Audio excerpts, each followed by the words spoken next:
that is critical over the course of the next several days. We need you to show up and show up big. But it also means getting your friends to go out and vote too. Frankly, I don't care if they're your friends or not. If they say they're voting for Donald Trump, you take them with you. If they tell you they're voting for somebody else, you let them know the election's been moved to December and we don't need them. But we need everybody here showing up and sending a clear, strong message that we love America. And we're going to do our part to protect it.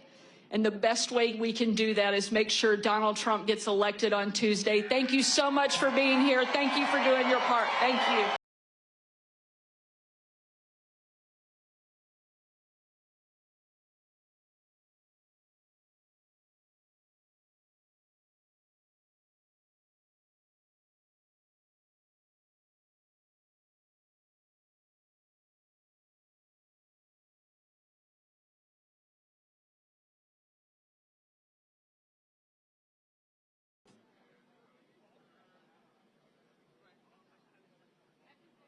Ladies and gentlemen, please welcome to the stage Senior Advisor to President Donald J. Trump and founder of America First Legal, Stephen Miller.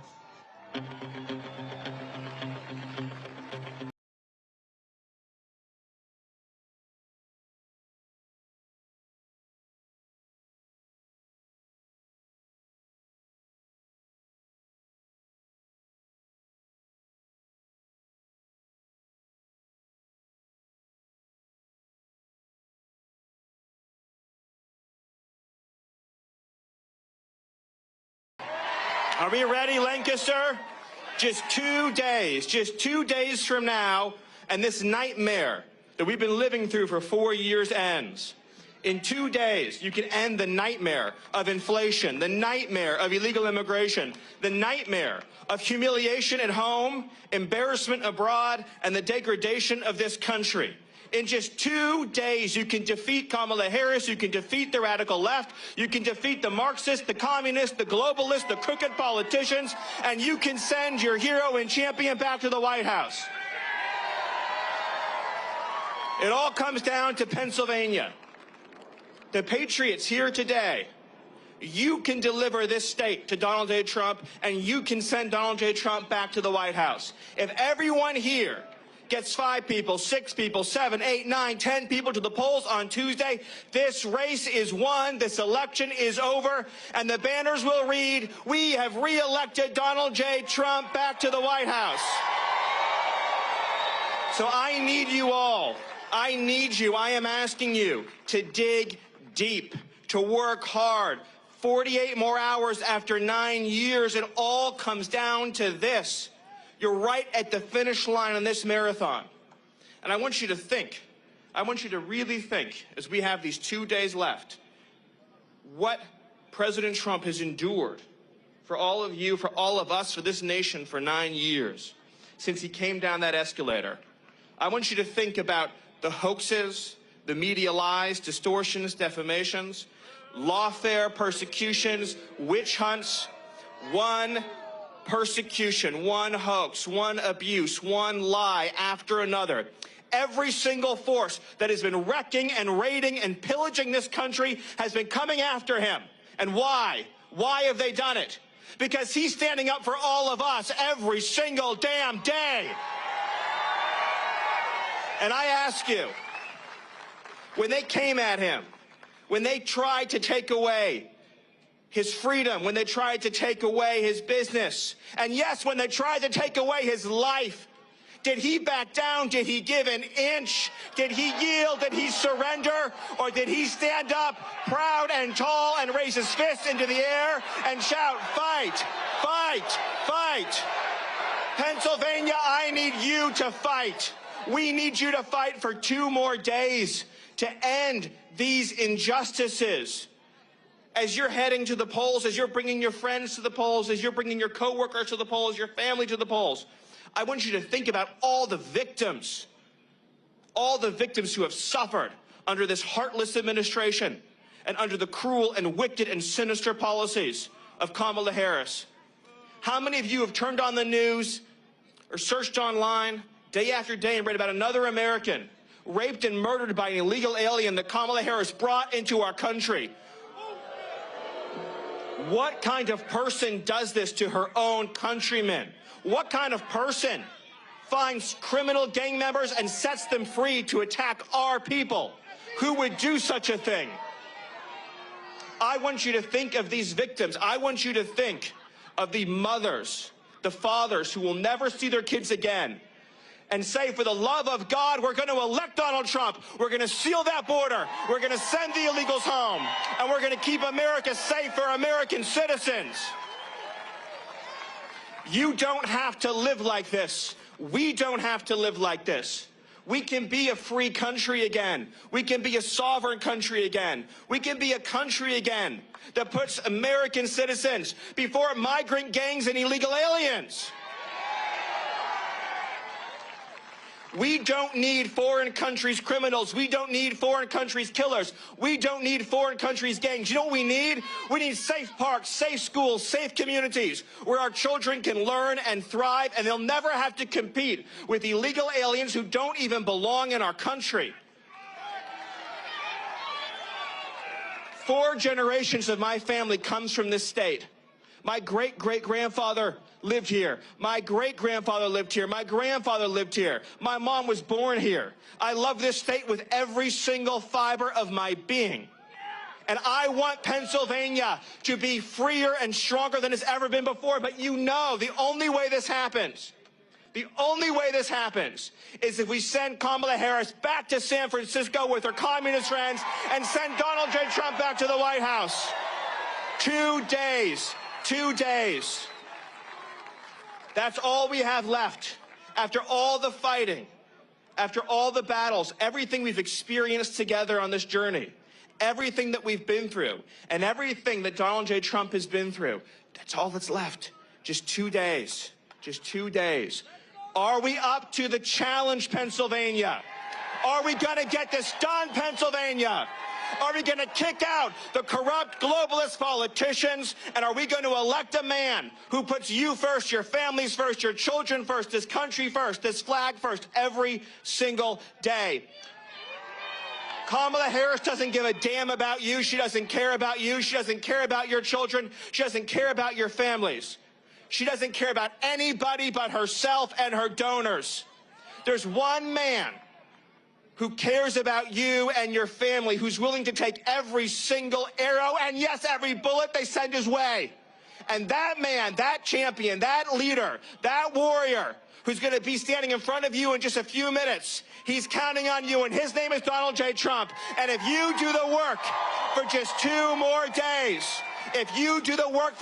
more days, then my friends, my fellow patriots, come January, you are going to watch Donald J. Trump standing before the assembled nation and the assembled world, put his hand on that Bible, take the oath of office, and save this country.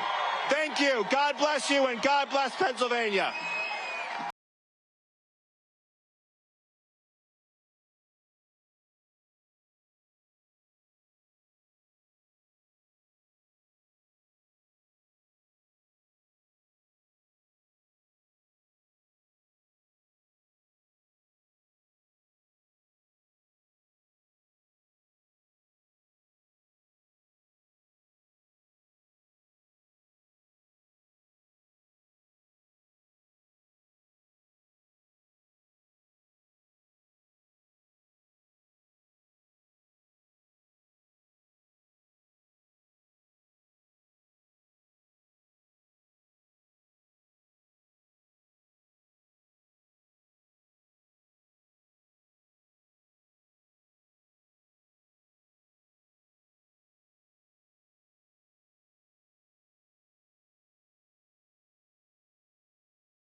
There's one hymn especially that we want you to come to know and love. A great hymn of adoration. It's a Swedish hymn written in 1886. How Great Thou Art. Here in Melbourne, we have two crusade choirs. The ones you see on the platform this afternoon and down here have the red identification badge on, and we have a green choir which will be here tomorrow. We had over 1,400 of them registered. And we know that you'll enjoy their ministry and song, and just now we're going to ask them to come. Mr. Shea to come and the choir to join him in singing, How Great Thou Art.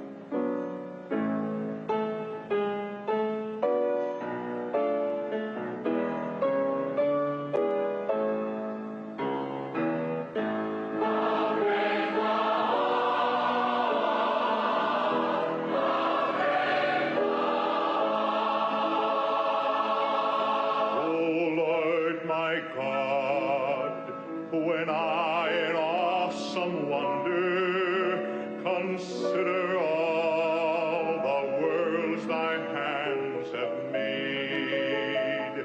I see the stars, I hear the rolling thunder, thy power throughout the universe displayed. Then sings my soul, my Savior God to thee. How great thou art, how great thou art. Then sings my soul, my Savior God to thee. How great thou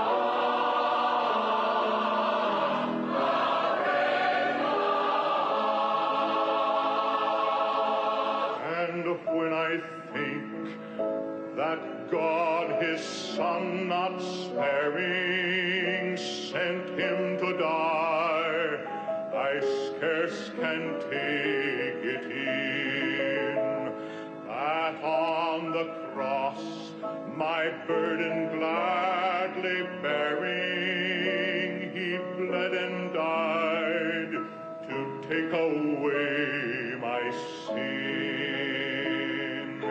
Then sings my soul, my Savior God to thee. How great thou art, how great thou art. Then sings my soul, my Savior God to thee. How great thou art.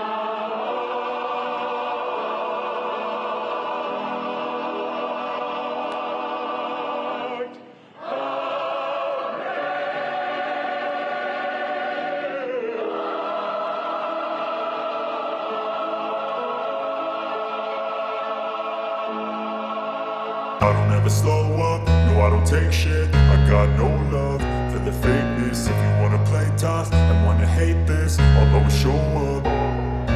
I don't ever slow up, no I don't take shit. I got no love for the fakeness. If you wanna play tough and wanna hate this, I'll always show up and make a statement. I don't ever slow up, no I don't take shit. I got no love for the fakeness. If you wanna play tough and wanna hate this, I'll always show up and make a statement. Everything I do so instinctive and so passionate. Every word I move so descriptive like an adjective. I got a vendetta against people who patented being negative when you should be getting after it.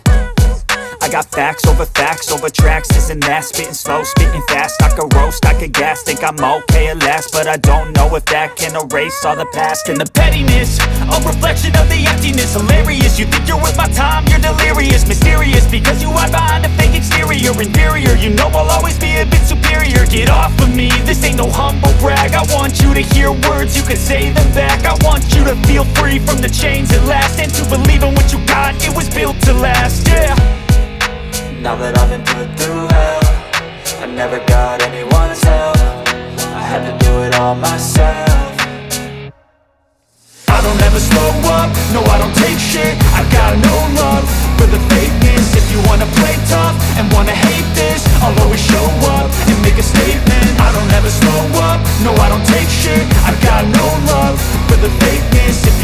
play tough and wanna hate this, I'll always show up and make a statement. Gonna learn the consequence of being incompetent. Mental health is confidence, dreams and some honestness. I'm not here to save the day, that's for you to take away. I could play a million mind games, but instead I say something not illogical, something that is topical. Rub it on and watch it go, make yourself unstoppable. Dreams are irresponsible, but they're always possible. If you just believe, you could be so remarkable. Thoughts in my head, a collage and they spread. I'll be great one day, going off of my meds. No, I'm not giving up, no, I'm not giving in. I will make it to the top, taking off in the wind. I gotta make it, I'm saving every day to taste it. I'm patient, but my mind, it can hardly take it. I'm chasing a dream that I've had for several ages. A vacant, modern kingdom for the taking. Now that I've been put through hell, I never got anyone's help. I had to do it all myself. I don't ever slow up, no I don't take shit. I got no love for the fakeness. If you wanna play tough and wanna hate this, I'll always show up and make a statement.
I've been selling my soul, working all day, overtime hours for bullshit pay.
gentlemen, please welcome the 45th and soon to be 47th President of the United States of America, Donald J. Trump.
Thank you very much. Thank you. And a very, very special hello to Pennsylvania. What a great place. And I'm thrilled to be back in this beautiful Commonwealth with thousands of proud, hardworking American patriots. That's what you are. And I'd like to begin by asking a very simple question. Are you better off now or... just remember this. I'll tell you what, you remember it. Do you like it better now or 4 years ago? Well, I ask it a different. Do you like it better now or 4 years ago? And I've come today with a message of hope for all Americans. With your vote on Tuesday, I will end inflation. I will stop the invasion of massive numbers of criminals coming into our country. Thank you very much, Kamala and Joe. And I will bring back the American dream, and we'll bring it back stronger than ever before. But this is all you need to know. Kamala broke it, and we will fix it, and we're going to fix it fast.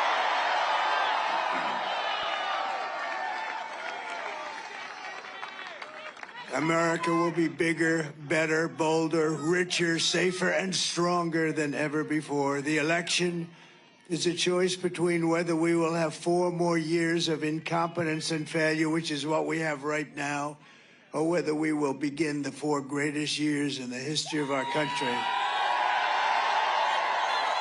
And I'm asking you to be excited about the future of our country again.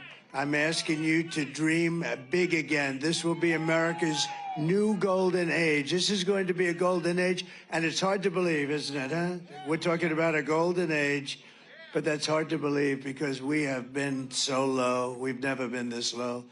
The image of our country is terrible. It's terrible. It's a failed country. That's what it is. They view us as a nation in decline, but even worse, they view us as a failed country. We're going to turn it around. The image is so bad. What they've done to our country, this incompetent group of fools, what they've done to our country is so damn bad. And the media is so damn bad. It's unbelievable. Every inch of it. Every problem facing us can be solved, but the fate of our nation is in your hands. On Tuesday, you have to stand up and you have to go. You got to just go out and you got to stand up. We've done this for so long. This is 9 years. We have to get out. But you have to tell that horrible, terrible, the worst ever vice president. Nobody knows where the other guy is. Where the hell is he? Where the hell did he go, David? Where is he? Nobody knows where the hell. Where is Biden? Remember? We used to go, where's Hunter? We used to go, where's Hunter? Now we go, where the hell is Biden? Where's Joe? You know, when you think they stole the election. It was just, they walked in, they said, you're out. Right? That's a threat to democracy. They call me threat to democracy. They stole the election from this guy. Whether you like him or not, they stole the election. They walked in. They said, get out of here, Joe. You're out. You're dead. You're out, Joe. And man, oh, man, he likes me better than he likes her, I really believe. And you have to tell Kamala that you've had enough, Kamala. You've had enough. You're the worst ever. Kamala, you're fired. Get the hell out of here. Get out of here. You know, it's amazing. I watched her yesterday, and she's saying all these things she's going to do when she gets to office. First of all, she's got 3 more months. But more importantly, why the hell didn't she do this stuff before? First of all, none of it did she believe in. None of it. She's changed 15 different policies. She's a radical left Marxist. And if she ever heads this country is finished. And I say it loud and clear. Everything we've been fighting for so hard to achieve for the past 9 years all comes down to the next 2 days. Think of it. We've worked in this for 9 years, and we got a phony press. We got a lot of crooked people out there. We're fighting like a son of a gun. We're fighting. They are fighting so hard to steal this damn thing. Look at what's going on. Look at what's going on in your state. Every day, they're talking about extending hours and stuff. Who ever heard of this stuff? We should have 1-day voting and paper ballots.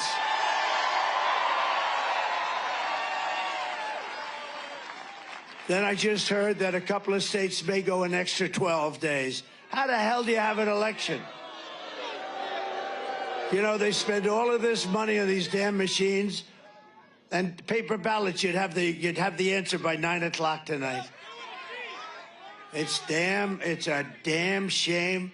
And I'm the only one that talks about it because everyone's afraid to damn talk about it. And then they accuse you of being a conspiracy theorist. He's a conspiracy. And they want to lock you up. They want to put you in jail. The ones that should be locked up are the ones that cheat on these horrible elections that we go through in our country. And I don't know what's going to happen, but for future elections, I won't be even a part of it. But you ought to damn well go to paper ballots. You ought to go to voter ID. And you ought to have the election over by 9 o'clock. I'm hearing now they're going to take weeks. Can you imagine? They spend all this money on machines, and they're going to say, we may take an extra 12 days to determine. And what do you think happens during that 12 days? What do you think happens?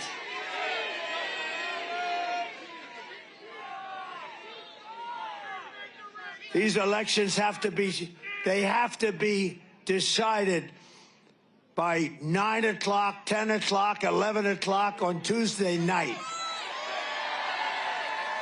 Bunch of crooked people. These are crooked people. You know, in California, they just signed a bill that if you're an official or anybody, you're not even allowed to ask anybody for their voter ID. And if you do, you've created a criminal act or something. I mean, they only do that because they want to cheat. What the hell are they doing? The whole world is laughing at us. They're laughing at us. You know what? And if nothing comes out of this whole thing, it's going to teach you damn well better get a different system. And these bloodsuckers up there, they do nothing about it. What a shame. What a shame. That's why the world laughs at us. They all have elections. You know, France had crooked elections because they had paper ballots years ago, and they switched. And now they have paper ballots. And at 9 o'clock in the evening, they called the winner, they called the loser, everyone home, everybody was fine. They had voter ID, they had paper ballots, they had one-day election. At 9 o'clock, it was over. They called the winner, they called the loser, everyone went home. Now they say, well, wait till the next time. We got to get smart as a country. This is just one thing. It's all corrupt. She's corrupt. She's a corrupt person. I'm running against a totally corrupt person. And I'm really not running against her. I'm running against a corrupt machine called the Democrat Party. It's totally a corrupt party. Guys like Adam Shifty Schiff, these are corrupt people. And to think he'll probably be a senator, can you believe it? Watermelon head. No, he's a watermelon head. He's got the smallest neck I've ever seen. I don't know how the hell he can hold up that enlarged watermelon head. What an ugly guy, both inside and out. But it's now or never. This is it. This is the moment. We've been waiting 9 years for this, and we got 2 days, and we got all this crap going on with the press and with the fake stuff and fake polls. And by the way, the polls are just as corrupt as some of the writers back there. They can make those polls sing. They can make them sing. They brag about it. I got a poll. I'm 10 points up in Iowa. One of my enemies just puts out a poll. I'm 3 down. Joni Ernst called me. Everyone's called me. They said, you're killing in Iowa. The farmers love me and I love them. But they came up. They just announced a fake poll. Hey, think of it. Right before the election that I'm 3 points down. I'm not down in Iowa. I got $28 billion for the farmers. $28 billion. Nobody else would have gotten 10 cents. Joe would sleep. Do you think he thinks about the farmers? And you know who gave me the $28 billion for the farmers? China, because China screwed our farmers. And then they tell me I'm down in Iowa. I don't think so. And you know what? A good poll, Emerson, no friend of mine, they said that poll is wrong. Everybody said, why do they announce a poll that's highly skewed toward Democrats and liberals? Why do they do that? When you read it, they interviewed far more Democrats than they did Republicans. Why do they do that? Why do they do that? And I guess there's a law that they have to say that because they would have preferred not having to say that. Our country is a crooked country, okay? It's a crooked country, and we're going to make it straight. We're going to make it straight, and it's not an easy thing to do. They'll want to put you in jail because you want to make it straight. Think of it. Think of it. They cheat on elections, and you call them on it, and they want to put you in jail. Think about it. It's the most incredible thing I've ever seen. But I love it. You know why? Because we've proven something, we've shown something, and we're going to get it fixed, and we got to win this election. It's all up to now. I mean, we got 2 days. We've been working for 9 years. We did a great job. We had the best economy ever. We had the wall. We had everything. I built over 500 miles of wall. They don't even talk about the wall. But we had the best border, the safest border. I won't pull down my world's favorite chart because I don't want to waste a lot of your time. But my world's favorite chart, done by the Border Patrol, it said we had the safest border in the history of our country the day that I left. I shouldn't have left. I mean, honestly, because we did so well. We had such a great. So now, I mean, every polling booth has hundreds of lawyers standing there. It's all about the lawyers. Everybody's standing at lawyers. Nobody should have that.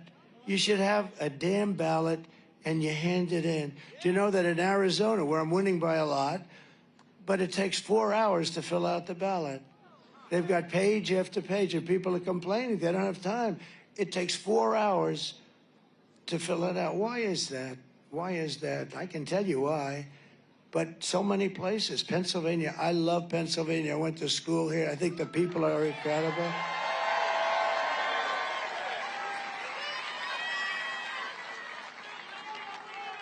But they found, as I understand it, I mean, I don't know what's happened in the last day or so, but in Lancaster, they found 2,600 ballots, all done by the same hand. In other words, the same exact penmanship, the same hand, the same everything. It was all done by the same pen, the exact same pen. And then they go and they say, well, this is a conspiracy theorist. It's a terrible thing that's happened to our country. And the whole world watches it, even third world countries. I was telling a friend came in last night. He comes from a country, he works there a lot, and knows it. And it's not a great country, to be honest with you. And he said, but when we vote, they take our fingerprints and they check our fingerprints. We can't get away with anything. This is a third world country. In our country, think of it. You are not allowed to even ask for somebody's voter ID. And if you do ask, I think they have the right to put you in jail. Not the one that's cheating, the one that's asking, I want honesty. Oh, let's go to jail. It's a terrible thing. And I tell you what, I love being off these stupid teleprompters because the truth comes out.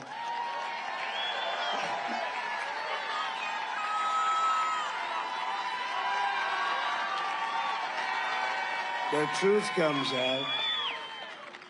And at least you find out that it's nice to have a president that doesn't have to use teleprompters. You ever see her? And I'm being nasty to her because you know what? She's really bad.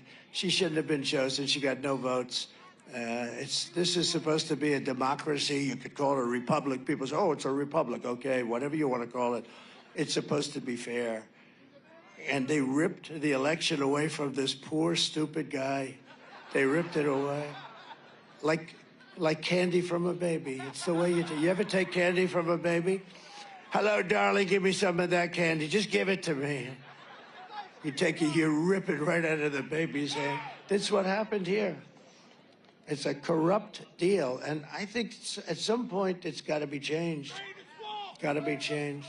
Do you know that paper ballots, and by the way, now the machines are going to really hit me hard because, you know, they never heard anybody hit them like this. But do you know that paper ballots, paper is very sophisticated. It's called watermark. It's watermarked, highly sophisticated. It's more sophisticated than the machines they use, which can be hacked and things can happen. You know, a great gentleman is Elon Musk. Right?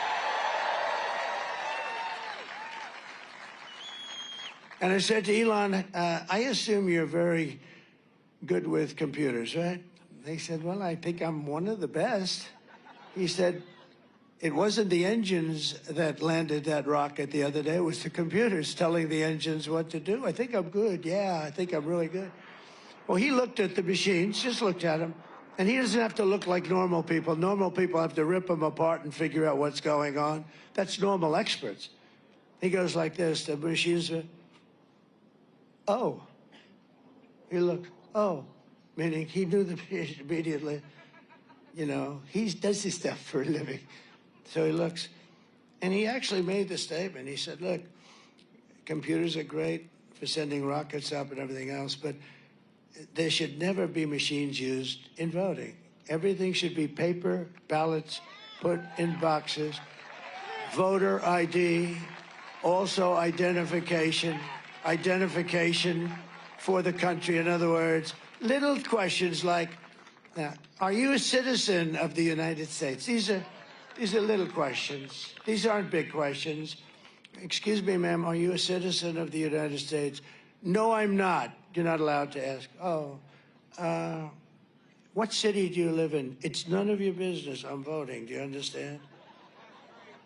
Now, if you show up in a suit and tie, they say, we don't want this guy voting. You got to see what they do. I mean, what they do is so sad. But Elon is a total pro. And I saw his mother, the most elegant woman.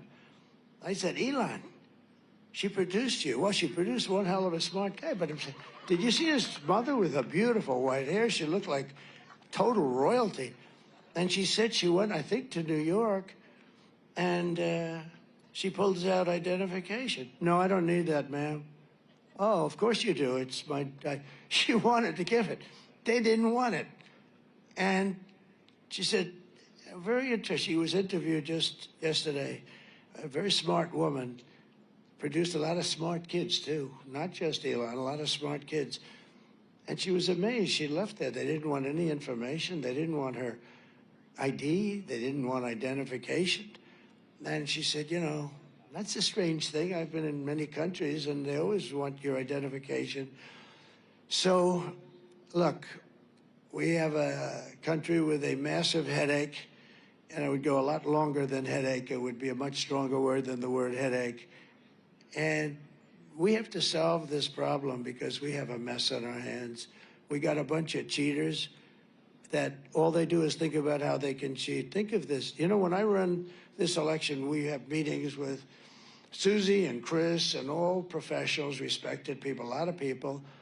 And we talk about strategy like, what do you think we're going to say? Or where are we going to hold a rally? And how much are things going to cost? And what are we doing? You know, in other words, normal.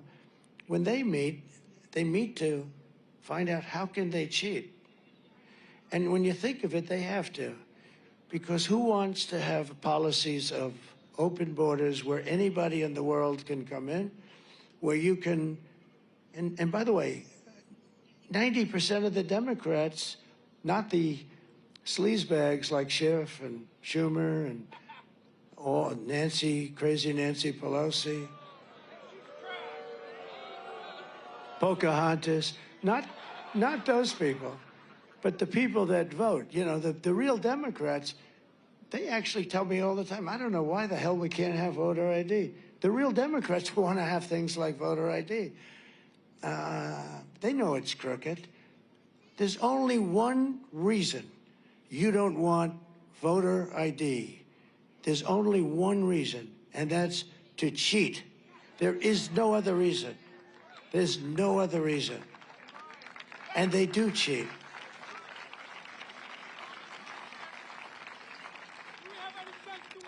Isn't this better than my speech? No, because honestly, somebody's got to talk about it. They say, sir, I'd rather have you not talk about it. We have a certain network. Oh, if you even mention the fact that there's cheating in elections, they turn you off. I mean, this is supposed to be one of our brave, very brave networks. I won't mention which, but you can imagine. You know, it's one thing when CNN and MSNBC, crooked as hell. Look at CBS. Look what CBS did. They took this person who's a low IQ person.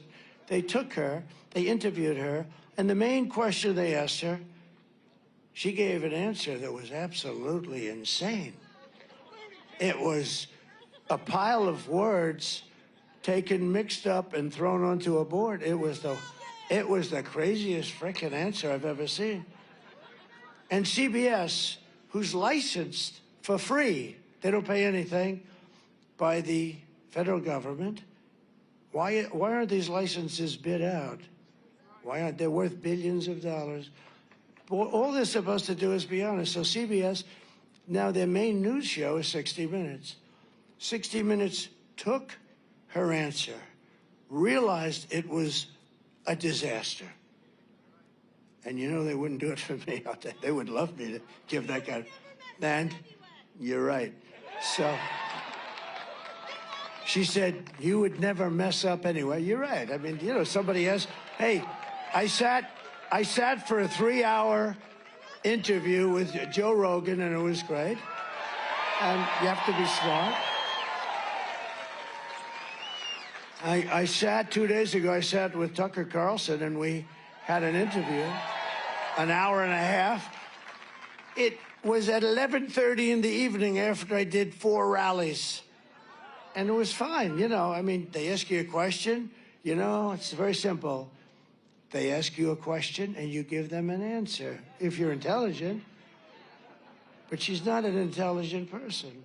She was not a good student. She was a horrible student. She didn't pass her bar exam. I mean, I know a lot of people, they didn't pass it, but, you know, that's okay. But she didn't pass it. But she was a horrible student. She's not a smart person. We're dealing against the roughest, toughest, smartest. Oh, the press goes crazy. If I say President Xi of China is a brilliant man, they go crazy. He called him brilliant. Well, he runs 1.4 billion people with an iron fist. Yeah, I'd say he's brilliant. That doesn't mean he's a good person. I happen to think, I mean, what he did with COVID was, I called that along. I said it came from the Wuhan lab, and people have a lot of different theories on it. I happen to think it was gross incompetence. The doctor came out of the lab. He had lunch with his girlfriend. She caught it. He caught it. They caught it. Everybody started dying all over the place. And they suffered plenty. But these people are very smart, and they're at the top of their game. Top of their game. We have a man that he can't find the stairs off a platform, right? No, he's guiding us. And, you know, we have a problem. We don't have a global warming problem. They don't use that term anymore anyway because, as you can see, the planet, it's very cool out here today, isn't it? Oh, they go crazy when I say it. But it's not global warming because at certain points it starts to cool a little bit, like now, but like this period. And they're getting killed with global, so they changed it. You know what the term is? Climate change. This way, if it gets warmer, it's fine. If it gets cooler, if it rains, if snow comes down in the middle of the summer, it's climate change, you know? I mean, we have a girl, not a smart girl either. She's not smart. She's got a good shtick, but she's not smart. AOC +3. Do you remember how this whole hoax started? She came down and she started screaming at senators that have been there for 30 years, Democrats, and they were totally afraid of her. They're less afraid of her now, but half of them are gonzo. And we've spent trillions and trillions of dollars on things that, you know, putting windmills all over these magnificent plains and fields and valleys and oceans. And then they had one whale in, I think, 50 years come up. And then last year, they had like 18 of them wash ashore, die. And it's all a big hoax. So many things. So this is just like, we're talking about a history lesson. It's just, to me, it's more interesting than the speech that you've heard approximately 900 times, because I've been saying the same thing. You know, with a speech, I mean, I have beautiful, oh, it's so beautiful, but it's true. But it's basically the same thing. We have bad borders, and they don't do anything about them. But they're not only bad, they're open.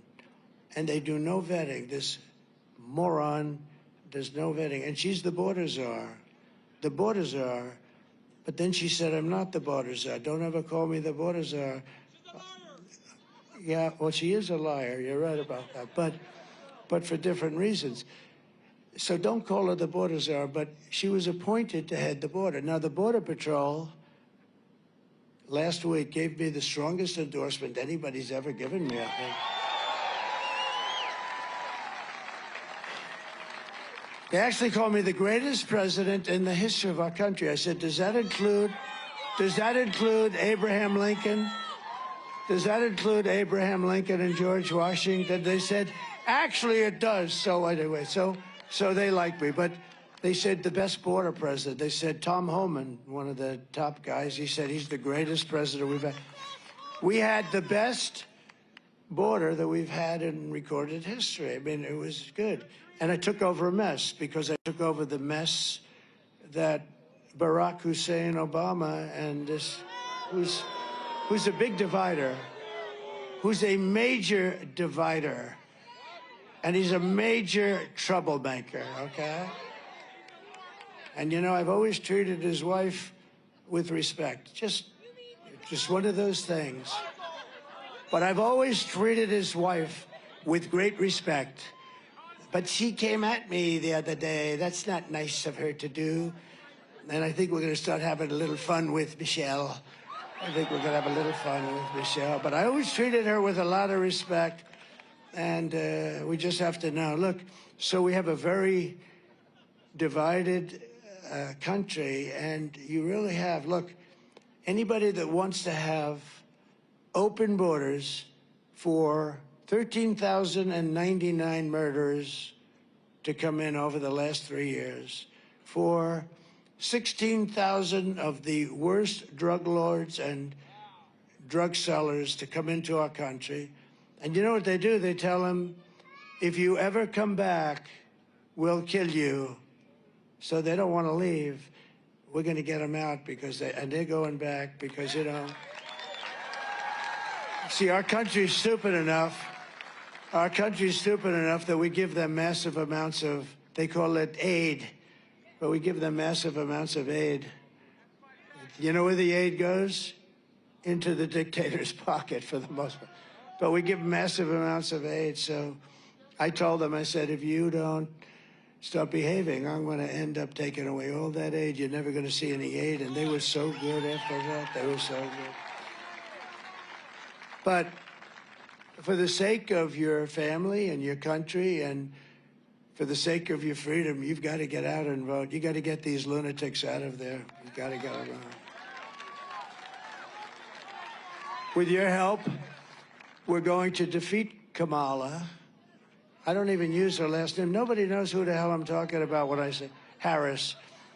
How is Harris doing? Who the hell is Harris, everybody? Even people that are, you know, look at all the people we have here. Look at over there. They're all over the place.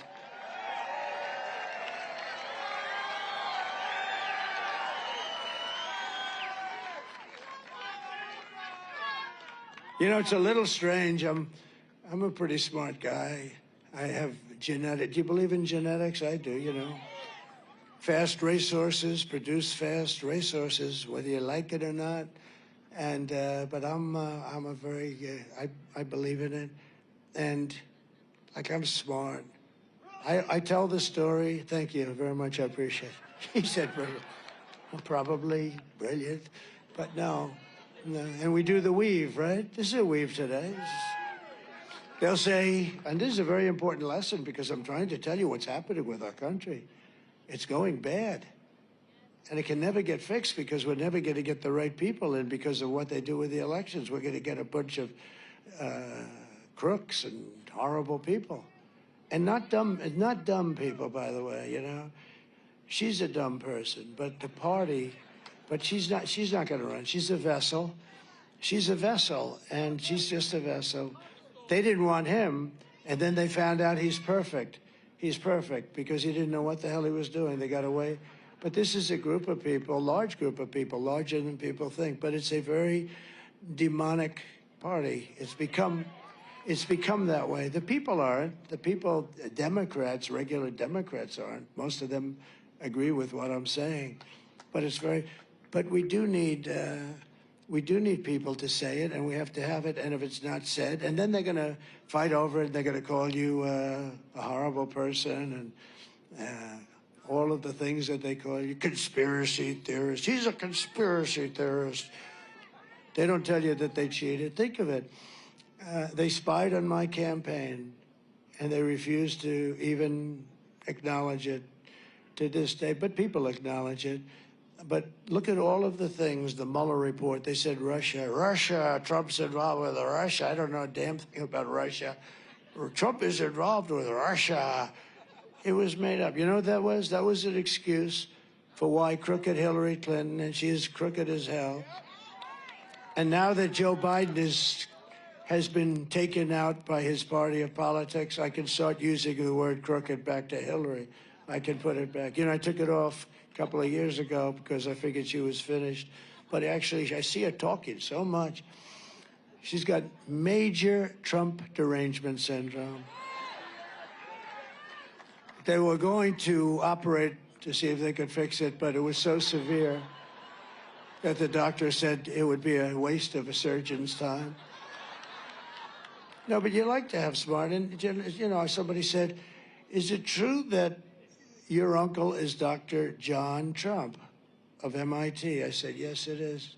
Do you know my uncle was the longest serving professor in the history of MIT? Like, I think 41 years or something, 39, 41. And there's something nice about that. And I'm just looking here, and I'm watching, and this has nothing to do with corruption, but it has to do with a little bit of intelligence. And I have a piece of glass over here, and I don't have a piece of glass there. And I have this piece of glass here, but all we have really over here is the fake news, right?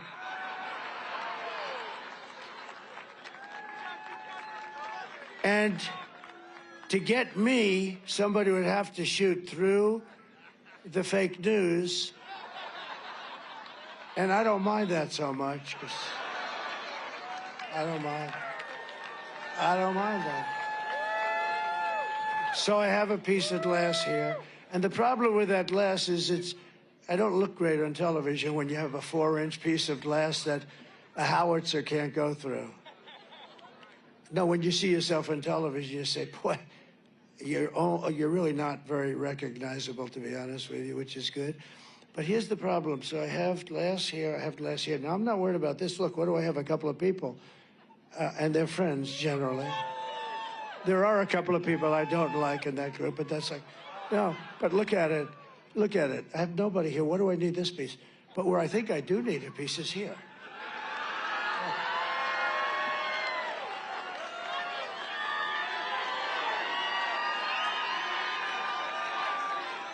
And I think, no, I'm a very smart person. You know, they've refused it. You know, now they are saying, that was the most brilliant speech. They're saying, it's a weave, you go. And then you're here. And then what happens is while you're here, there's a point having to do with that point. And you go, wing, wing. Then you come here. Then you do another weave, hee, hee, hee. And it's very complex, but then it gets very simple because it all comes brilliantly and beautifully together. And they actually acknowledge this total genius there. They don't, not all of them do. Most of them are failed writers. They're not even good writers, okay? They're bad writers, so they don't understand the weave. They'll never be able to do it. But here's what I'm looking at. I'm looking at cameras. The problem is, when you watch me tonight, you'll say, the president doesn't look that good. Well, how the hell do you look good? Look at the size of this sucker.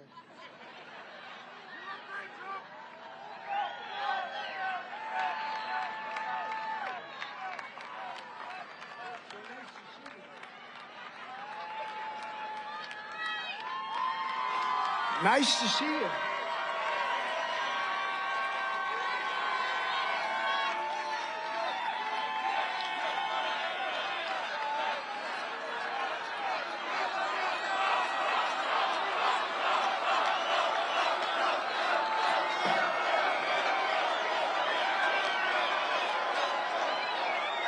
Thank you. So just to finish up on the list, because I don't want to waste a lot of time on the list, but it does seem sort of ridiculous, doesn't it? I don't need a piece here, fellas. I need a piece here. I need a piece. I'm not worried about these people. Maybe David. I'm worried about that. I don't need a piece. You know where I need a piece? Right there. Look, I got farmhouses. I got all sorts of see the guy up in the window back there? Has anybody inspected that? No, it's the whole thing. It's okay. It's okay. But it would be nice to have, I'm trying to make a point and I'm trying to sell something. I'm telling the people that our leadership is grossly incompetent, that we're being ripped off by every country in the world, including our so-called friends. Our friends are far worse in many ways in terms of trade. The European nations are just ripping us to shreds. Everyone says, oh, it's so nice, the European nations. They're very tough. They're very, very tough. With trade, they don't take our cars. They don't take our farm products. They don't take anything. But they give us their Mercedes. They say BMWs, their Volkswagen, millions and millions. I said to Angela Merkel 3 years ago, I said, Angela, how many Chevrolets do we have in Berlin? Why, I don't believe you have any. I said, you're right about that, Angela. You think that's fair? So, they're ripping us off. The whole world is ripping us off, and we stopped it. And we stopped it, and we took a lot of heat. I lost a little chunk of ear over it. Okay? And they weren't happy with that. That wasn't good enough. That was not good. But I'll tell you what, we got to be fair. Europe we have a $300 billion deficit with Europe. Why do we have a deficit like that? And we were fixing it all. It was beautiful. Then we had a very unfortunate thing happened. I got more votes than any president, any sitting president in the history of our country. I got more votes, almost 75 million votes. That's the votes that they talk about. That's not the votes that nobody knows. Actually, nobody has any idea. You got these machines, it's broken. We think we might have paper ballot backup. Oh, we don't have the backup. Oh, wow. They have no idea how many. They have no idea how many votes. But according to their stats, I got like 10 or 12 million more votes than I got the first time. Barack Hussein Obama, a terrible president, by the way, a terrible president. Terrible. The worst on trade. He'd go in, the Germans loved him. You know why? Because they ate our lunch. I mean, it was the craziest thing. The Germans would love him. They didn't love me, and I have heritage there, to put it mildly. They didn't love me because I said, you got to pay, you got to pay. I said to Angela, you haven't paid, Angela. No, Donald, we think we will start by 2035, she told me. Oh, thank you, Angela, I really appreciate it. 2035, this was 4 years ago. Oh, she's going to pay by 2035, think of it. And they think we're stupid people. So we got to get our country straightened out or we're not going to have a country, all right? That's all. And you have a chance in 2 days. And if you don't vote, you're stupid. You're stupid. 4 years of Kamala Harris have delivered nothing but economic hell for American workers. Her inflation disaster has made life unaffordable and cost families over $30,000. Think of it, $30,000. You know why? Because of inflation, the higher prices. You can't afford it. Bacon, sausages, eggs, apples. When people talk to me, and I talk to as many people as I can because they know more than our genius experts who are bullshit. Okay. You go to the little lady that's buying 3 apples, goes to the counter, and then realizes the price has gone up by 40% and she can only afford 2 apples. And she walks an apple back and she walks out with 2 apples. She understands very well, and that should never happen in our country. That happens a lot. They go in and they buy 2 bananas, and this should never be happening in our country. And it's happening because we have both corrupt and stupid leaders. You have combinations of stupidity, and sometimes it overflows. But you have some very stupid people in this country, and you also have some very, very corrupt people that benefit by this. They benefit by letting China rip us off. I took in hundreds of billions of dollars in taxes and tariffs from China. And I'm the only one that ever did it. They've been ripping us off for years. We rebuilt their military. We rebuilt their military. I mean, we're losing, well, now we're losing numbers that nobody even believes, but we lose to China $500 billion a year. When I came in, it was $509 billion. That was the deficit with China. We were losing numbers that were not even, now it's over $1 trillion we give them. And then you wonder, gee, they're building a lot of ships, a lot of planes. Most beautiful plane that I've ever seen is the F-22, but we don't make it anymore because it's too expensive. And you know what? You know who makes it? I saw it. I said, of course you make it. I saw one the other day. Sir, that was made by China. They copied the sucker. I mean, we don't make it. We don't make it. We got to get smart. We got to get smart. Just this week, we had the worst jobs report in modern history. This was done by sleepy/crooked Joe Biden and Kamala. You know, who knows with her? Nobody even knows. You know, we like to say, oh, she was, I don't know if she was, she probably wasn't too involved in it because she wasn't involved in anything. She's lazy as hell. But, you know, they all say, sir, make sure that you only say Kamala. Well, you know, it's probably him more. But she was there. If she was any good, she would have said, Joe, you got a mental problem. You don't have any more. Let me handle things, Joe. Let me handle things. You're out of it, Joe. She didn't say, she said just the opposite. I've never seen there was never an indication that he's mentally shot. I've never seen anything. Well, she's lying. You saw that with the debate. Even I, you know, I had a thing, I wasn't going to look at him. And I finally had to go like, what? I had to look. I just had to. I couldn't hold it. I looked. I said, what the hell is going on over there? But he had a bad debate. But, you know, that's okay. You can't take it away. You have to go through a process. You can't just say, you're out of here, Joe. You're out. That's what they did. After the debate, they went and they just took it away. You can't do that. But we have, and these numbers that I'm going to tell you are the worst. This is like a depression. And they're devastated. They don't want to talk about it because, you know, they've had a couple of things happen that are incredible. One of the things is that these numbers were announced yesterday, and they thought they were going to be able to hold them till after the election. Because these numbers would not allow anybody to vote for a woman of not high intelligence, to put it mildly. I'm being extremely nice when I say it that way. These numbers are depression-style numbers. I mean, not recession. These aren't recessionary numbers. And I know a lot about this stuff. I was a wonderful, wonderful student at the Wharton School of Finance. I did great. Made a lot of money, I've made so much money, it's crazy. And made a lot of money, and I understand money, and I don't say that, you know, it's been something that works for me. And other people have other abilities, but I know this stuff. It's sort of easy for me. And our country's in financial trouble. We could have a depression. And this was just announced, and they're devastated. I know a lot of people in the White House, they're devastated that these numbers came out. They did another thing that's sort of related.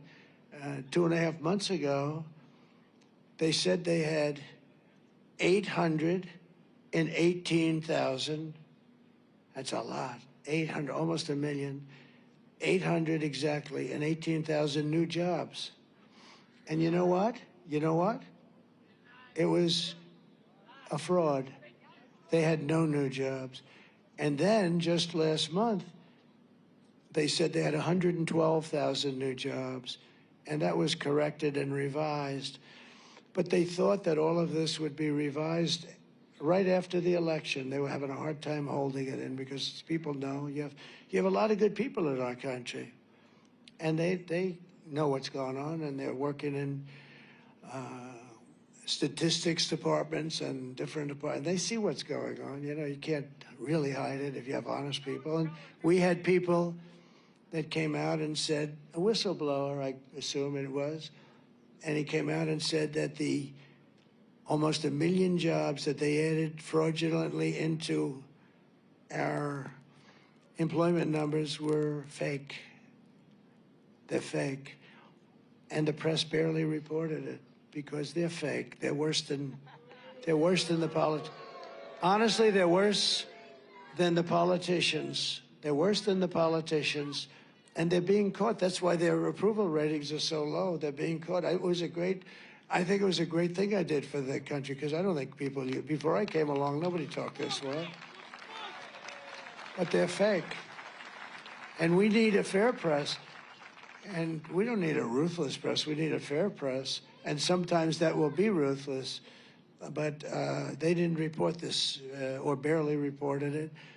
So they fraudulently put in fake job numbers.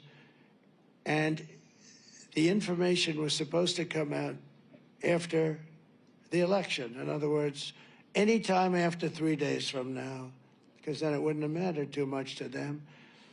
And a whistleblower blew it up and released the information. And I want to just tell you that what they've done, so you add the 112,000, so you're talking about almost 1 million jobs were fake. Now, here's the difference. If they had those 1 million jobs, you would have said they did a nice job. Not great, by the way, because you're starting from a depression base. You're starting from where these numbers are, where the real numbers are that just got released yesterday. Also, they wanted to hold these numbers till after, because these numbers are worse than the 818,000 fraudulent job numbers. With only 12,000 jobs were created. That's a depression. Listen to this. 30,000 private sector jobs were killed in a single month, and nearly 100,000 manufacturing jobs were wiped out since the beginning of the year. 100. Those are sort of our prime jobs, I think. You know, we got a lot of prime jobs, but manufacturing, that's where you make money for the country. You make product, you sell the product to other countries. We lost a lot. We've been losing so much. But these are depression-type numbers, and that's where we're heading. And I always said, I don't want to be Herbert Hoover. You know, people tell me, what would you like? I said, the one thing I don't want to be Herbert Hoover, because he was the president when the Depression came, and that was not good. That was not a good thing. And that's the only reason I'm happy that this has been found out now is that now I can fix it. I didn't cause it, because they blame you for everything.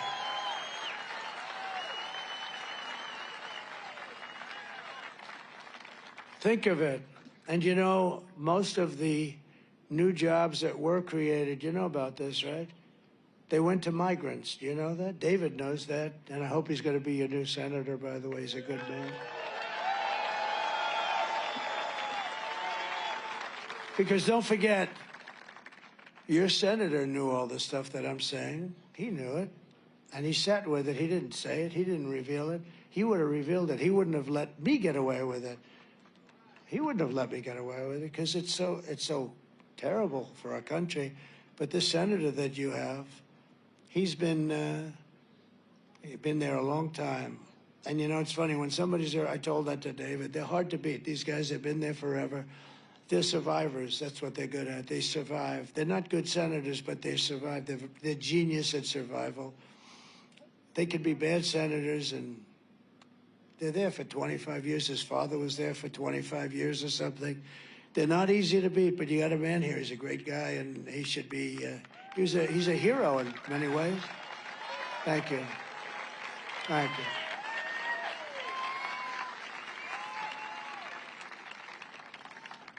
So we got to win. I don't think there's much of a choice. I really don't believe we have a country. Those numbers, and I cut down on a lot of them, but think of that. Almost 100% of the jobs that were created went to illegal aliens, or the new term is illegal migrants. There's no nice term. Some people say, don't use illegal aliens. Oh, what should I use? Migrant. Oh, okay. They're illegal migrants. Personally, I think the word alien is nicer, you know, but what do I know about things like this? But when you think about it, and let me just tell you one further fact, and then we're going to finish up. And I'll only do this speech once. I'm not going to do this speech again because there's no reason to. I have 3 or 4 rallies today. I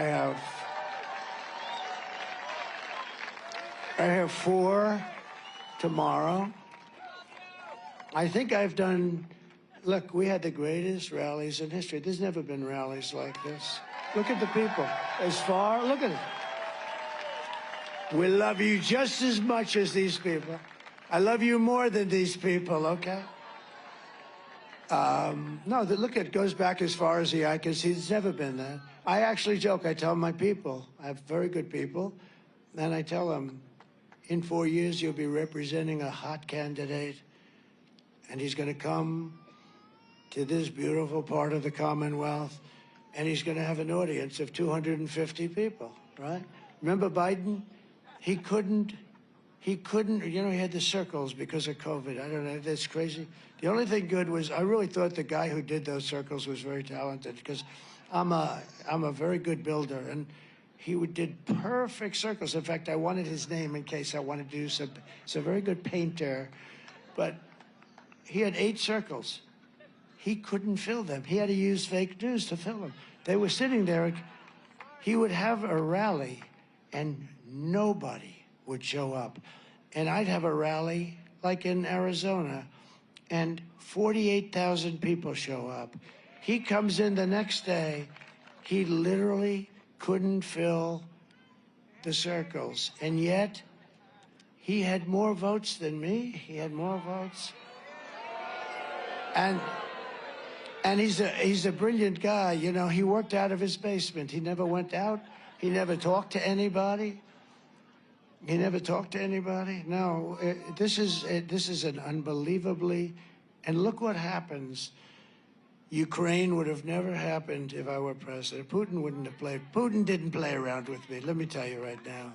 And I'm the one that brought up Nord Stream. So the largest pipeline in the entire world was being built by Russia. And I found out about it. Nobody ever heard. Even the politicians didn't know. It's called Nord Stream 2. And I said to them, having to do with NATO, where we got ripped off until I came. I'm like, you know what? They spent hundreds of billions of dollars after I left. They paid hundreds of billions of dollars, but they're building Nord Stream, the largest pipeline in the world, from Russia to Germany and then branching out all over Europe. And I said, you mean so, Angela, so what we're doing is, let me get this straight, we're protecting Germany and all of Europe from Russia. We're taking a deficit. We're paying almost 100% of NATO, by the way. We stopped that quickly. But we're paying all this money to protect you, and yet you're paying the person and the group that we're protecting you from $2 billion, $3 billion, and $4 billion a month, right? This isn't working, Angela. Not for me, it's not.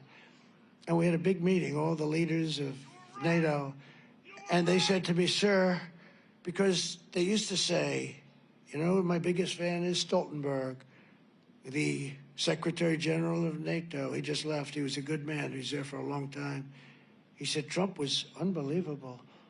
When Obama would come in, he'd make a speech, and he'd leave.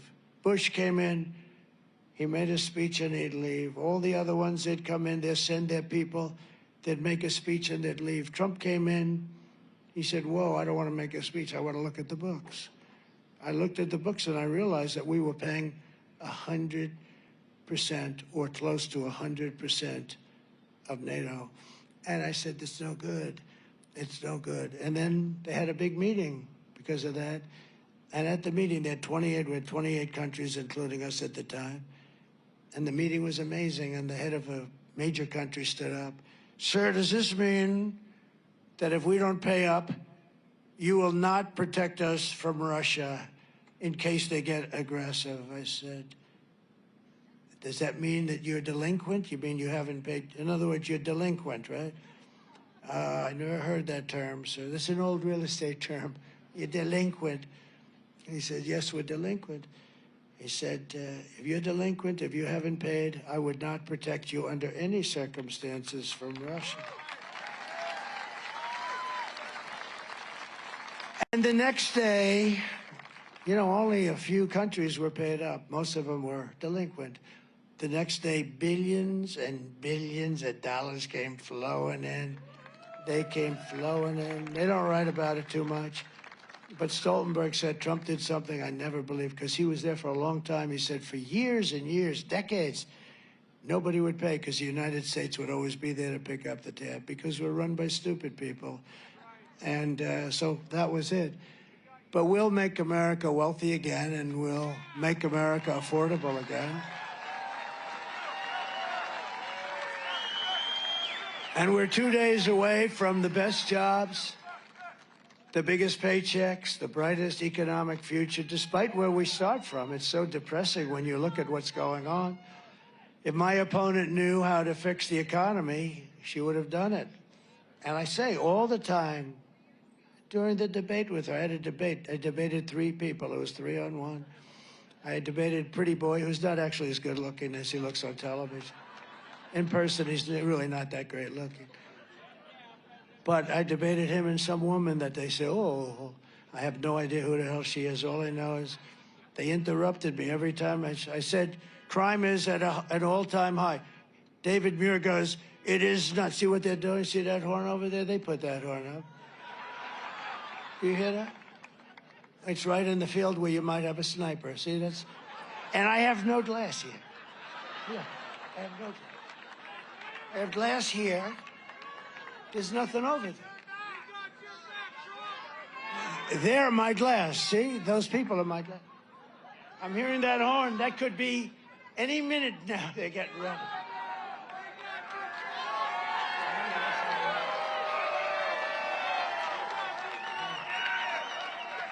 What the hell do I know? I must be wrong. I must be wrong. Probably it was probably Biden or the other one that said, screw him, don't give him the glass. Oh, you don't think? Let me tell you, I'll tell you what. Secret Service guys were very brave when I got shot. They stood right in the line of fire. And I don't want to speak out of school, but I can say from the time I got elected, these guys were fighting for more help, for more people like you have up there, great people, but they were fighting for more assets. They call them assets. I think it's an extremely nasty term, but that's what they were fighting for. They need more assets because we have big rallies. You know, we have 50,000. Interestingly, during the debate, she said, oh, and your debates don't really draw, and everybody leaves early. So then I go, because when somebody says something, I think you have to refute it, right? I said, no, my debates never have an empty seat, and nobody ever leaves early. Nobody has ever left early. These guys will tell you. Nobody. And I walked off, and I said, I killed her in this debate. There were 100 things, but I was debating 3 people. I wasn't debating one. 11 times or so, they said, no, that's not right. That's not right. You know, they weren't supposed to do that, too, by the way. ABC. It's ABC fake news, CBS, ABC, NBC. These are, in my opinion, these are seriously corrupt people. But here's the story. So I refuted. It took only about 30 seconds. I said, no, my rallies are the biggest and nobody ever leaves. And not only are they the biggest, they're hundreds of times bigger than anybody else. The other night in Milwaukee, that arena was here, the Wall. Mr. Wall, would you please stand up? This guy, he was there. You know, this guy's a very successful guy, and I think he's been to like 300 of these things.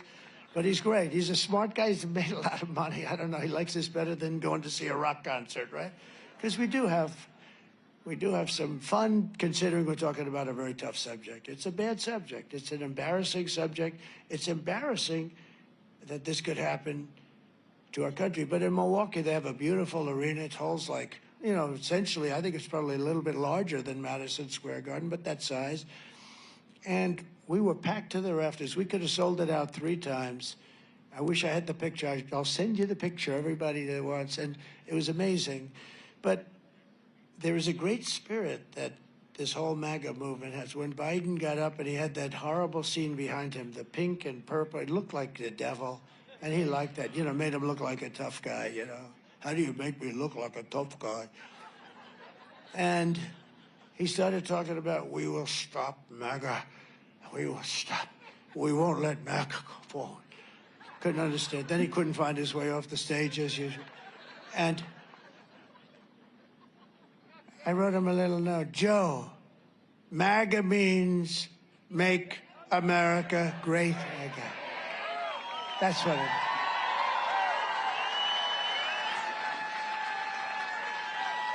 So, I'm sort of finished with this whole thing, but so the fake news, some of these lame brains, I see them, I can tell you everyone up there a couple of them are good, but everyone up there, I can tell you, they're really dishonest people. I mean, real dishonest.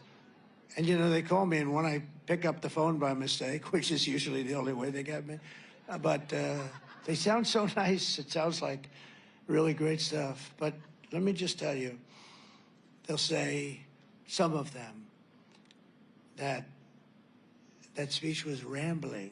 That's the word they love to use, rambling. Others will say it was totally brilliant, and it was brilliant. But it's also, there was no ramble in there whatsoever, by the way, none. But you have to understand that this is something that the American public had to hear. You have to hear this. You have to go to free, strong, clear, beautiful elections.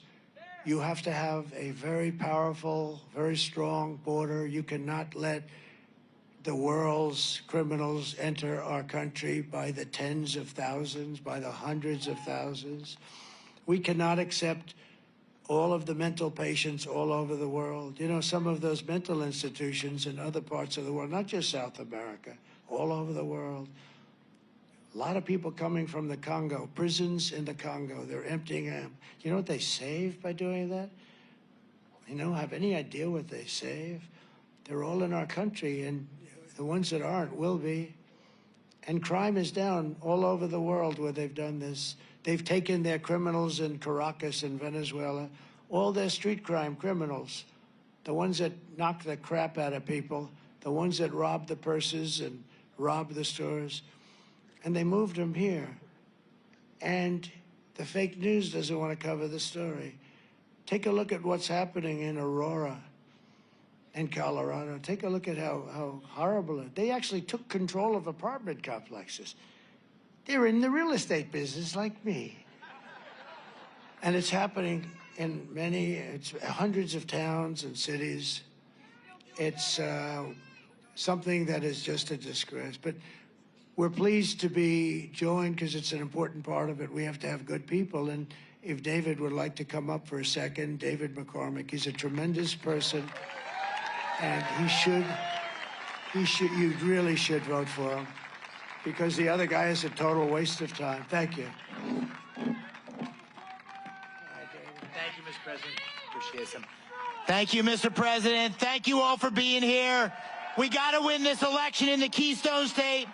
It's a choice between strength of President Trump, fight, fight, fight, and the weakness of Kamala Harris. It's a choice between the common sense policies, Mr. President, that you had, get our economy back on track, secure that border, open up that energy sector so we can have that beautiful, clean natural gas going around the world, keep us peaceful through the strength you'll bring, Mr. President. So thank you. I hope to be right there with you in the Senate, because I'm running against the guy. I don't know if you know this, Mr. President. He's running ads standing next to you. Bob Casey, can you believe this? Right? Can you believe it? This guy is a career politician. He was born with a silver political spoon in his mouth. We need to get rid of him, get new leadership in the Senate, make America great again, make Pennsylvania great again. Thank you, sir, for having me. All the best. Thank you, David. You got to vote for him. Look at a standing ovation. Whoa. Whoa. Whoa, this could be the big day then. We finally broke loose. Good. Wow. Look at that, David.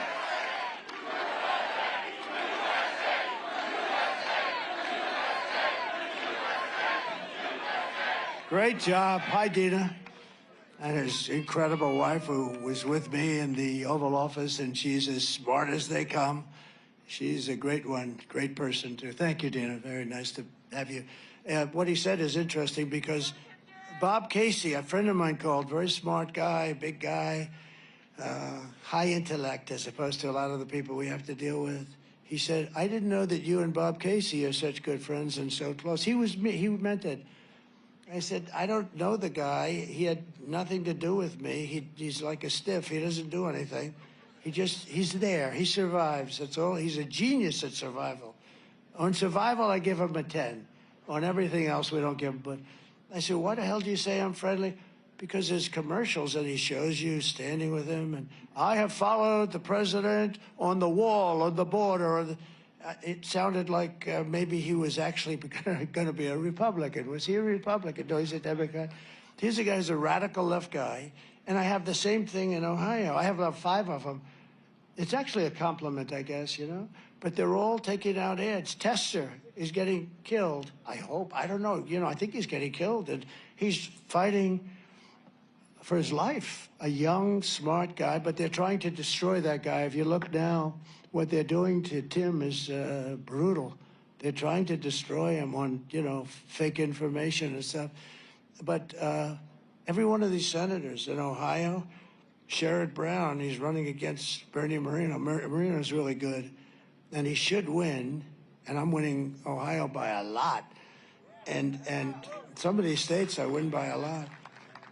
This state I think I should do really well. I won it the first time.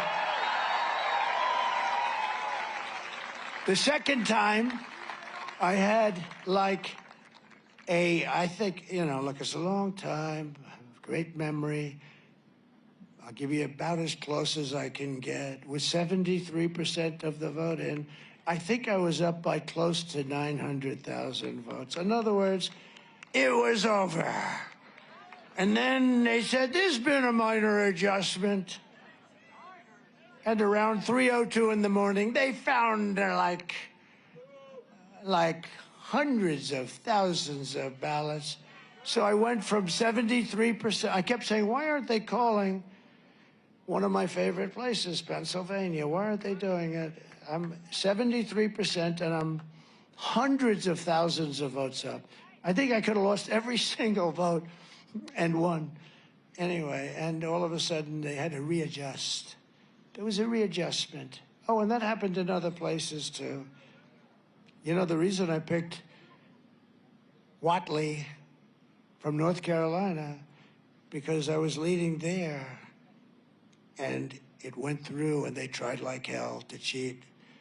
But other places weren't as good as him.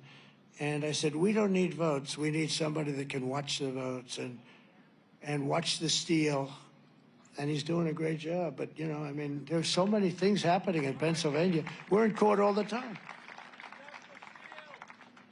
2,600 votes. And I don't think there should be a problem. It was done by the same guy.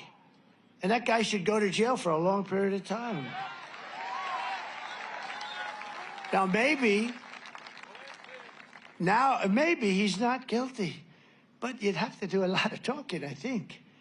And then we have other things in other counties. I know them all well. And so we'll see how it all comes out. But, you know, they're having a lot of court cases going on, and judges aren't particularly friendly. It's amazing, actually. You know, you go in with things. How about the one in Virginia? We have a really good governor that's become friends of mine. We had a great rally yesterday. How about Virginia? How about Virginia? Where they had all these votes, and all the things that happened, and it turned out that these people admitted that they're not qualified. They admitted it. They said thousands of votes, thousands. We are not qualified. We are not citizens of the country. I think they admitted it, right? And the governor, Glenn Youngkin, good guy, very good guy, smart guy, he went in, they found it, you know. They didn't find it by accident.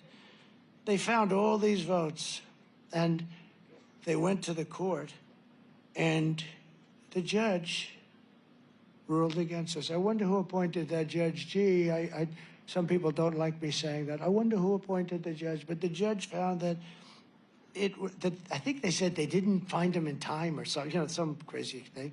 They didn't find him in time, so therefore he can vote even though he has no idea what the name of our country is, right? And it went to another court, and it was a failed thing too. And then the Supreme Court ruled in favor. They said, you have to be a citizen of our country. Think of that. But we caught them. We caught them. And they did a great job in Virginia. We'll see what happens. Maybe we'll win. You know, it's not in theory a swing state, but I'll tell you, we had a crowd. You couldn't see the end of it. So I want to also introduce, if I might, a man who's really brave. He went through hell. He got shot also, by the way. He got really shot. But he's come back, and he's a friend of mine for a long time. House Majority Leader Steve Scalise. Steve, thank you very much. Thank you very much, Steve. And what a good man he is. He took some bad. I went to the hospital to see him the night he got shot. The doctor told me he had a 15% chance. He had almost no chance, and he lived. I actually think he's better looking today than he was before. It's true. I told him, I said, you know, you're a better looking guy today than you were. But he's a great guy. He took a big hit, man. The doctor said he lost more blood than anybody that I've ever operated on or tried to save.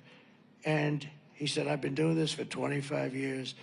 And he lived. He lived because he's a strong person.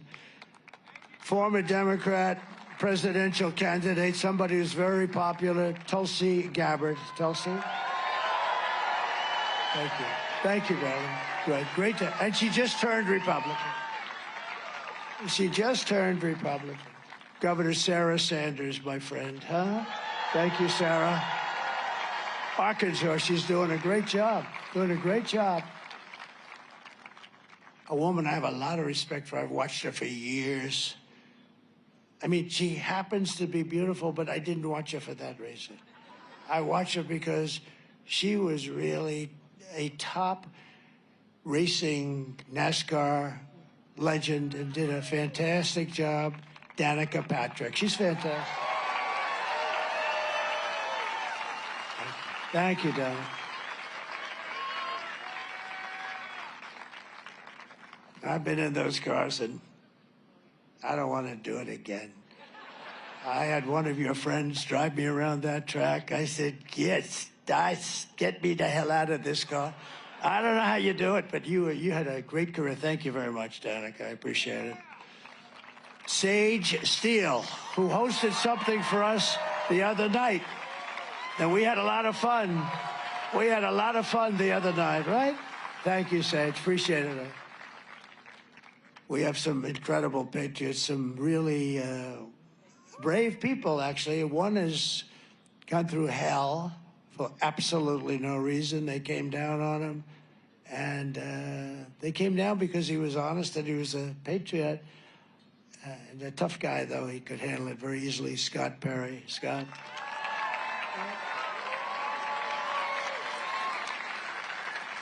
And another, these are great. You know, I go to some of the states, and I'm not even in love with some of the Congress people. But these guys are all good. Dan Muser is fantastic. Dan is a fantastic. He said 100% you're going to win the great Commonwealth of Pennsylvania. You better be right. I think he's right. Well, there's a lot of spirit here, you know. And we even have the polls up, but I think it's much more than the polls. No, the polls, I'm telling you, you can make those suckers sing. You get the right pollster, you can do, and you really do inflict damage, you know, when you do like this person from Iowa. Today, the election essentially is really, we're talking Turkey, comes out with a poll different from every other poll. because it wasn't even in question. It's really the opposite way. I'm way up. If you look at 3-4 months ago, Dan, I was losing states that now are walks, you know, they're now walks. And I think you could have that here. It's called suppression. They suppress, and it actually should be illegal because it's, in many ways, it's worse than the written word, which these guys do quite well, actually. John Joyce is a fantastic person and a brave person. Thank you, John. The other day, I introduced, at John's request, the Penn State National Wrestling Championship team. And these guys came up and they were powerful as hell. They just won the, think of it. The coach must be unbelievable. I hear he's a great wrestler too, a fantastic wrestler, like a champion. Didn't he win the Olympics also? So this coach is something because they won 11, think of this. They won 11 out of the last 13 years. That makes him, you know, that's like John Wooden stuff. That's incredible. That's incredible. So congratulate him. But I did that for John and the whole group. And that's, to me, it's, you know, I'm into sports. I love sports. When you think of 11, but I looked at these guys, I had them up. I brought them up the days the place was packed. That arena was packed. And we could have packed it 5 times if we wanted to. If we had a bigger arena, it would have been, it didn't matter. But I had them up. And I'm looking at these muscles, they're bulging all over the place. You know, they're the best wrestlers in the country, all the top champions. And many of them were the individual champions. And I said to the audience, these may be the only people in this room that could take the illegal migrants in a fight. Outside of this little group of 10 people that I have up here, we're in trouble. In fact, I tried to recruit them for ICE, but they have other plans. I tried to recruit them. Did you know that? I said, come on, how would you like to be a member of ICE? We need you, because ICE is incredible. ICE goes into a pack of MS-13s, fists flying. I mean, somebody's got to do it. It's a nasty job, but they love it. They love the country. And Lloyd Smucker, I want to thank you very much. Great guy. These are all great. I also want to recognize our great Amish community. We have, where are they? The Amish community, you know?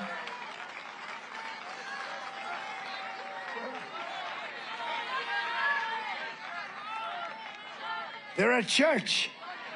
I love them. I trust their vote. They are the most, and you know what? They say, I mean, you tell me, this is the first time they've ever been involved. They've got on their horse and buggies, right? They don't do machinery, but they made an exception that they're able to come, and they're coming to one of the rallies. And they made an exception where they can go, but they can't drive. And I'll tell you about them. I had a barn to build, and I went out to bid, and I got all these crazy bids for a lot of money. And they bid for like 1/3 the price.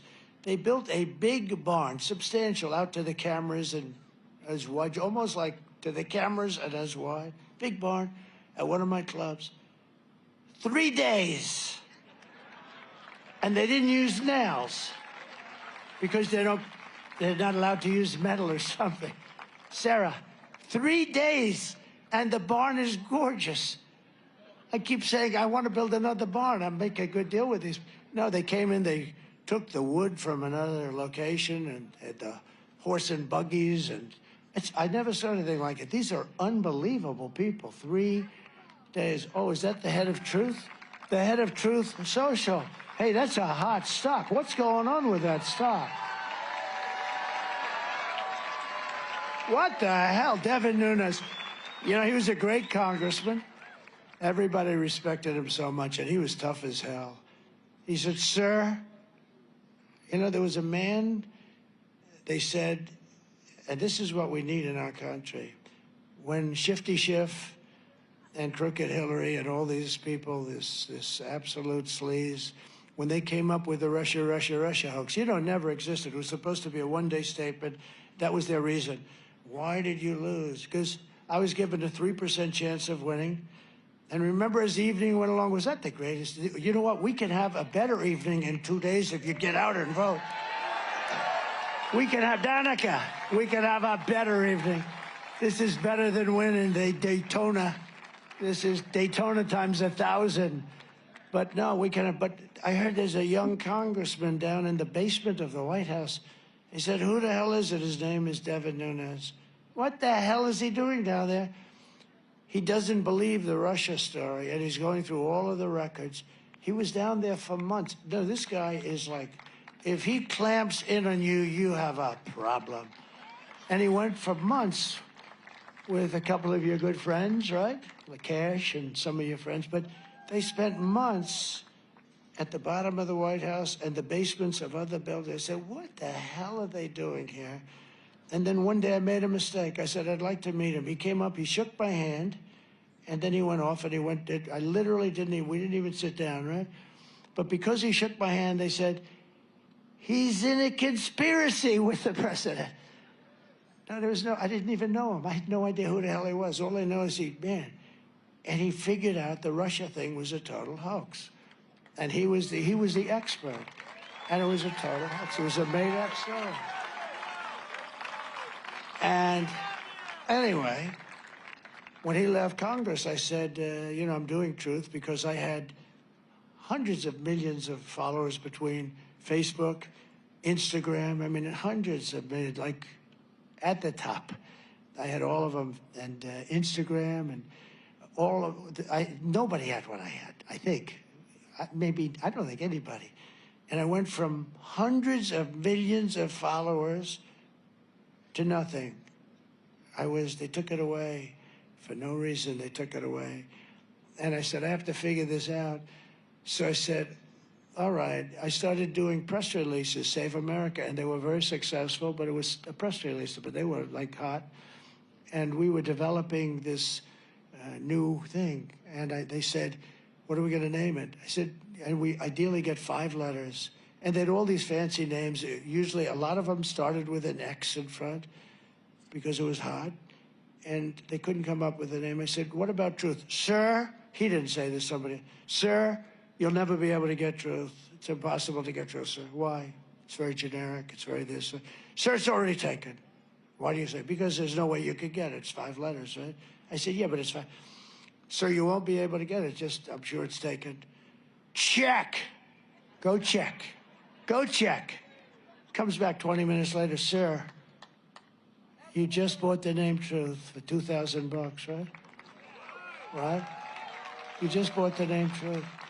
Truth Social. And it's been great. But lately, it's on fire.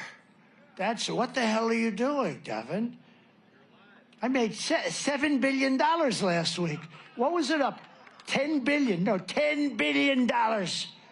So I can't get angry and say he's doing a bad job, right? I don't know, but I'm proud of you. But, you know, much more importantly, I didn't do it for the money. I did it because, think of it. This is so cool. A friend of mine said, great guy. He said, this guy, he gets banned from Twitter and Facebook and Instagram. I was on all 3. I had over 200 million, whatever the hell you call them, right? I got banned. I went from being they banned me. My enemies banned me. And this guy came up with this great theory. He said, think of it. They ban him. They disgrace him. And he has no choice. He goes and opens his own platform, and now the suckers picked up $10 billion. They forced me into building a $10 billion. I was forced, right? That's pretty cool. Who would think that way? The guy that I'm talking about is a very sick person, but he is smart. But in conclusion, I hope you've enjoyed this, because I'm only doing this one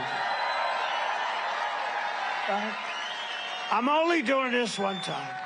I'm going to promise, because I'm sure I'm very late for my next rally. I'm sure they're all waiting for me. But this is the kind of thing I should only have to say once. And when they say, he gave a long and rambling speech, no. Say, it was brilliant, please say that. Nobody else could do it. It was brilliant.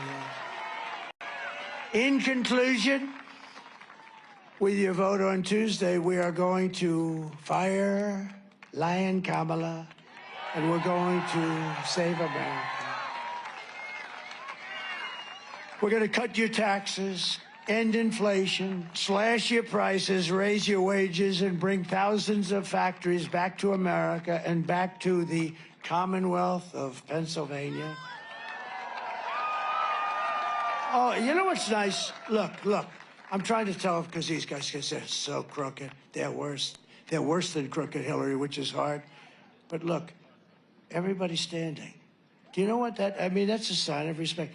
Everybody's standing. So when they say, he gave a long and rambling speech, let them know that before the end of the speech, by a little bit, everybody stood because they heard the truth today. They heard the truth, just like Truth Social. They heard the truth. Again, the word truth. We will build American, we will buy American, and we will hire America. We want to hire people. It's time, right? It's time to put America first, isn't it? I will end the war in Ukraine. Would have never started if I were president. It would have never, zero chance. I said, Vladimir, don't even think about it. Zero chance. I will stop the chaos in the Middle East. That would have never happened. October 7th. Iran was broke. They were stone cold broke. They had no money for Hezbollah. They had no money for Hamas. They had no money for anything. They were broke. Do you know, in 4 years, I had no terrorism. Can you imagine? And I stopped. I had no wars also. I did, other than I inherited ISIS, and I knocked out in a short period of time, a few weeks, 100% of the ISIS caliphate. And these idiots like Kelly and Mattis and stupid Milley, he's so stupid. They said it was going to take 5 years, and I did it in a few weeks. That's why I went to Iraq. I said, General, and I met a real general, and our military is great. He knocked him. He said, sir, I'd attack him the following way. I'd attack him from the left and from the right. I'd attack him from underneath if we have to. Well, how long will it take? I'd say 4 weeks, sir. What I was told 5 years in Washington by the stupid people. Anyway, but we have real, and don't worry about them being woke. You could put them in a woke cage for 2 years and they'd come out fighting. They're not going woke. The guys, those few guys on top are woke. And by the way, every one of those guys should have been fired for what happened in Afghanistan. Every one of those guys. He doesn't fire anybody. I fire Kelly. I love firing that stupid guy. But you know what happens when you fire him? If you're me, they go out in the Times and all these people, they go, how would you like to write a book about how bad Trump is? That's what happens. When you fire people, no matter how you do it, nicely or not, when you fire them, they end up writing books and they lie in those books. They tell you, like stupid Bolton, he's one of the dumber people I met, but he was great for me because every time I walked into a foreign leader's office or the foreign leaders came to see me, including Kim Jong-un of North Korea, where you had no problem. That was supposed to be a war. You had no problem. But when I had this dumb guy, Bolton, he got Bush involved with, destroying the Middle East, right? They attacked the Middle East and spent $9 trillion, killed millions of people on both sides. Millions, because I include the other side, too. Millions and millions of people. They got nothing. They came back. And I said, don't go in, but if you're going to go in, keep the oil at least. You got to keep something. They didn't keep the oil. And Iraq now has $400 billion in oil money in our banks. Can you imagine how stupid these people are? But Bolton was great. He would never talk, but he was with that stupid face and the mustache. And he'd sit back behind me. And I'd tell guys like Putin, listen, Vladimir, we have to do this, we have to do that. And he's looking over my shoulder at that dumb son of a bitch. He's going to say, they're going to blow the crap out of us. So he was a great guy, but ultimately he self-destructed, as many of them do. But I will prevent World War III. I know them all. We're very close to a world war right now. With these people that we have, these low IQ people that we have right now, we don't even know who it is. So Putin, he's probably saying to himself, who the hell's running that place? It's like, it's the United States of America. We have other countries saying, who the hell is running the United States of America? Does anybody know? Who do we speak to? I don't think he just said Obama. That's right. No, I don't give Obama that much credit, actually, because I don't think it's Obama. No, Obama likes to play golf. He plays more golf than any human being. But we'll crush violent crime and give our police the support and protection and resources and respect that they so dearly deserve. We will strengthen and modernize our military. We'll build a missile defense shield. Why shouldn't we have one? Our technology, whether you like it or not. And it's all going to be made in the USA. It's going to be made right here, too, in the great Commonwealth. We will rebuild our cities, including our capital in Washington, D.C., which is a disgusting mess with graffiti all over that beautiful marble. Those beautiful marble columns, those magnificent columns, that's when we knew how to do things. We put them up. You almost say, how did they ever get them there before tractors, before they had Caterpillar? How did they get them there? But they were brilliant. And they have graffiti on them and lots of other things. And we're going to clean up our capital, make it beautiful, make it safe, so that when you go there, you don't get shot. So badly run. We will teach our children to love our country, to honor our history, and to always respect our great American flag. We will get critical race theory and transgender insanity the hell out of our schools and fair. And we will keep men out of women's sports.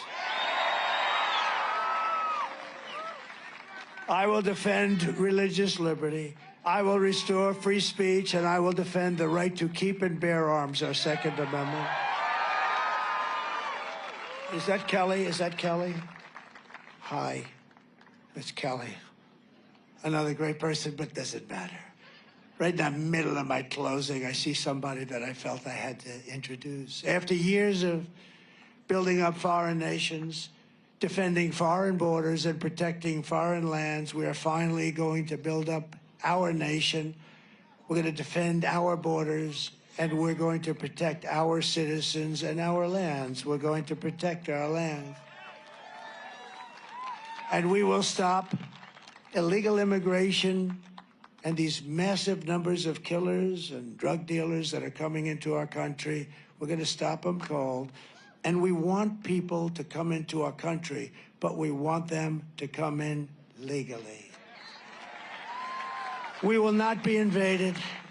We will not be occupied. We will not be overrun. We will not be conquered. We're being conquered, just as though it were an army. We will be a free and proud nation once again. Everyone will prosper, every family will thrive, and every day will be filled with opportunity and hope and filled with the American dream. But for that to happen, we must defeat Kamala Harris and stop her radical left agenda. She destroyed San Francisco. We're not going to let her destroy our country. And we want a landslide that's too big to rig. And I think that can happen. I mean, I'm seeing all these close polls. Oh, he's leading by a half a point. He's leading by a point, right? I don't know. I think the enthusiasm, that's one thing. The level of enthusiasm for the Trump voters is more than double the enthusiasm for this person that nobody ever heard of. You need to get out and vote. It's very simple. And again, I don't want your money. I don't want anything. I just want you to go vote. We're going to turn this thing around. For the past 9 years, we've been fighting against the most sinister and corrupt forces anywhere on earth. With your vote in this election, you can show them once and for all that this nation does not belong to them. This nation belongs to you. It does. It belongs to you. It was hardworking patriots like you who built this country. And 2 days from now, it is hardworking patriots like you who are going to save our country. After all we have been through together, we stand on the verge of the 4 greatest years in American history. That's what's going to happen. You watch. It's going to happen quickly. It's going to happen very quickly. With your help from now until Election Day, we will restore America's promise and we will take back the nation that we all love. We are one people, one family, and one glorious nation under God. We will never give in, we will never give up, and we will never, ever back down. We will never surrender. Together, we will fight, fight, fight, and win, win, win. We're going to win. We're going to win. We're going to win. We're going to turn it around. We're going to turn it around, and it's going to happen fast. November 5th will be the most important day in the history of our country, and together we will make America powerful again. We will make America wealthy again. We will make America healthy again. We will make America strong again. We will make America proud again. We will make America safe again. And we will make America great again. Thank you very much. God bless you. Thank you, Pennsylvania. Go vote. Thank you. God bless you all. Thank you.